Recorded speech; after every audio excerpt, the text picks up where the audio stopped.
তোমার ক্লাসের পাঠ্য বইগুলো কিভাবে পড়লে দ্রুত বুঝতে পারবা, মনে রাখতে পারবা, রিভিশন দিতে পারবা এন্ড মোস্ট ইম্পর্টেন্টলি পরীক্ষায় ভালো করতে পারবা, তার পুরো টেকনিকটা আজকে শেখাতে চাই। চলো শুরু করা যাক। দেখো, দুই ধরনের বই হয়, পাঠ্য বই, গল্পের বই। গল্পের বই তুমি শুরু করো একদম প্রথম পৃষ্ঠা থেকে, এরপরে গল্প আগায়, দ্বিতীয় পৃষ্ঠাতে যাও, এরপরে তৃতীয় পৃষ্ঠা, চতুর্থ পৃষ্ঠা, পঞ্চম পৃষ্ঠা করে একদম শেষ পৃষ্ঠায় যায় গল্প শেষ হয়। কিন্তু পাঠ্য বই একটু ডিফারেন্টলি অ্যাপ্রোচ করতে হয়।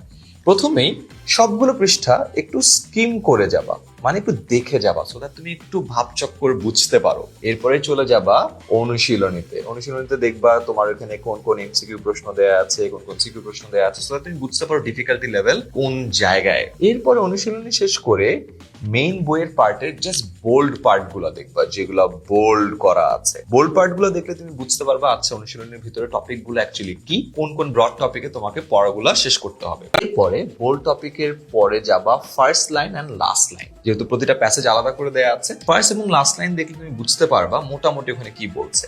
এরপরে তুমি গল্পের বই স্টাইলে পুরো বইটা রিডিং পড়া শুরু করবা। তাহলে এই যে পাঠ্য বই পড়ছো, এই পড়াটা অনেক ফাস্ট হবে। তুমি যখন পড়ছো ফাস্ট ওয়েতে, তুমি এমসিকিউ সিকিউর ফুল আইডিয়াটাও পেয়ে যাবে। পরীক্ষায় রিভিশন দেওয়া সহজ হবে, ভালো মার্কস পাওয়াও অনেক ইজি হয়ে যাবে।